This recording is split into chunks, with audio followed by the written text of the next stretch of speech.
something called the body budget, which links directly into the platform. The body budget is kind of a metaphor for something called allostasis. It's how our brain is constantly regulating the stability of our physical bodies through our use of oxygen, glucose, salt, water, all of those things that humans need in order to stay upright.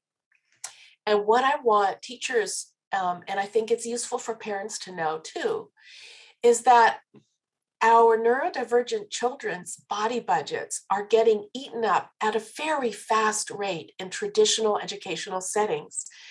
I think one of the reasons is because their nervous systems aren't properly understood.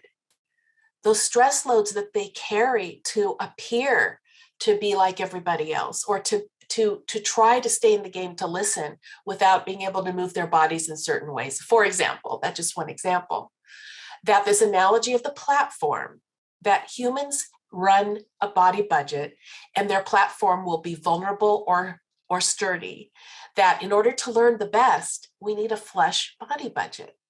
And again, if we think about how our systems are run, they are not nervous system friendly, in my opinion. Oftentimes, what a student has to do in order to learn takes a lot of energy. So that's such an interesting point. And we had this really interesting couple of comments in our Facebook group recently about kids saying some version of I'm a pile of junk, or I'm going to throw myself in the trash.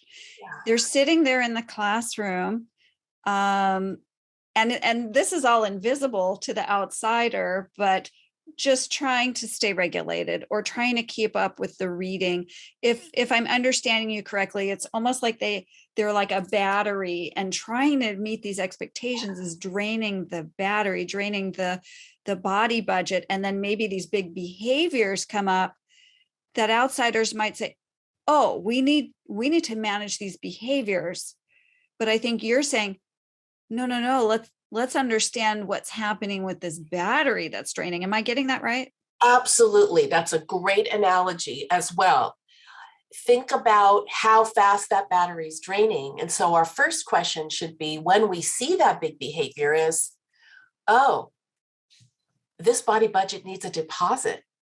This body budget is overdrawn. The battery needs a recharge. And we're talking pretty up straight physiology here. So it's my translation of, but they're talking about it in neuroscience, but we're not talking about it in education. We're talking about behavior management, when, in my opinion, what we should be talking about is how sturdy is this individual right now, literally in their brain and body. So this is the new language. It's not just, are they trying hard? They need to try harder, or let's give them a better incentive, or let's ignore, even worse, let's ignore a behavior because it's a non-preferred behavior. The worst thing that you can do to a person who has a vulnerable platform, that means a depleted body budget where they literally need deposits, is to isolate them socially. And if our children, if our students are feeling like they're not valuing themselves, this is likely because the messages that they're being given aren't compassionate understanding of, oh, sweetheart, this last hour, I see you have been trying so hard. Let's have a break. Or that kind look, even, that a teacher can give a child and say, oh, buddy, I see you. I see how hard this is.